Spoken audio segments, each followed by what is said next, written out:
T P Chandrasekharan കേസിലെ 11 പ്രതികൾക്ക് 20 വർഷത്തേക്ക് ശിക്ഷാ ഇളവിന് അർഹതയില്ലെന്നാണ് ഹൈക്കോടതി ഡിവിഷൻ ബെഞ്ചിന്റെ വിധി. ഇത് മറികടക്കാനുള്ള കണ്ണൂർ സെൻട്രൽ ജയിൽ സൂപ്രണ്ടിന്റെ നടപടിക്രമം പ്രത്യക്ഷത്തിൽ തന്നെ ഡിവിഷൻ ബെഞ്ച് വിധിക്ക് വിരുദ്ധമാണ്. പോലീസ് അനുകൂലമായ റിപ്പോർട്ട് നൽകിയാലും ടി പി കേസിലെ 3 പ്രതികൾക്ക് ശിക്ഷാ ഇളവ് നൽകാൻ സംസ്ഥാന സർക്കാരിന് കഴിയില്ല.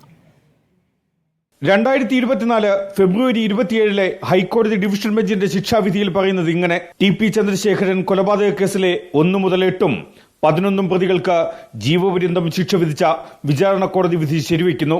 ശിക്ഷാ ഇളവ് നേടാനുള്ള പ്രതികളുടെ അവകാശം പരിമിതപ്പെടുത്തുന്നു.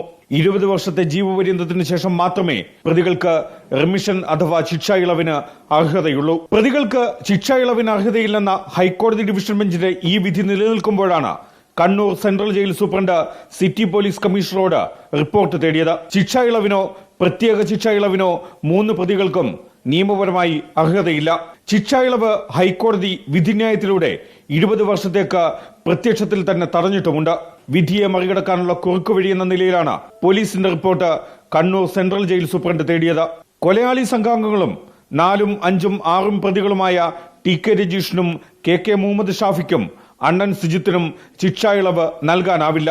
ഇതിനുള്ള നടപടിക്രമങ്ങളും ജയിൽ വകുപ്പിന് ആരംഭിക്കാനാവില്ല. ശിക്ഷാ ഇളവിന് പരിഗണിക്കാനുള്ള പട്ടികയിൽ പേര് ഉൾപ്പെടുത്തിയത് തന്നെ ഹൈക്കോടതി ഡിവിഷൻ ബെഞ്ചിന്റെ വിധിയുടെ ലംഘനമാണ്. ശിക്ഷാ ഇളവ് ലഭിക്കേണ്ടവരുടെ പട്ടികയിൽ പേരുൾപ്പെടുത്തിയാലും സംസ്ഥാന ജയിൽ വകുപ്പിന് ഇവരുടെ പേര് അന്തിമ പട്ടികയിൽ നിന്ന് ഒഴിവാക്കേണ്ടി വരും.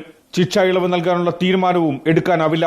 ശിക്ഷാ ഇളവിന് തീരുമാനമെടുത്താലും അത് ഹൈക്കോടതി വിധിയുടെ ലംഘനമായതിനാൽ റദ്ദാക്കപ്പെടും. വിധിയിലൂടെ ഹൈക്കോടതി ഡിവിഷൻ ബെഞ്ചിന്റെ തടസ്സം നിലനിൽക്കെ 3 കുറ്റവാളികളുടെ പേര് സെൻട്രൽ ജയിൽ സൂപ്രണ്ടിന്റെ പട്ടികയിൽ എങ്ങനെ ഉൾപ്പെട്ടു എന്നതാണ് ഉയരുന്ന ചോദ്യം. Reporter Shyam Devaraj, in reporter, Kochi.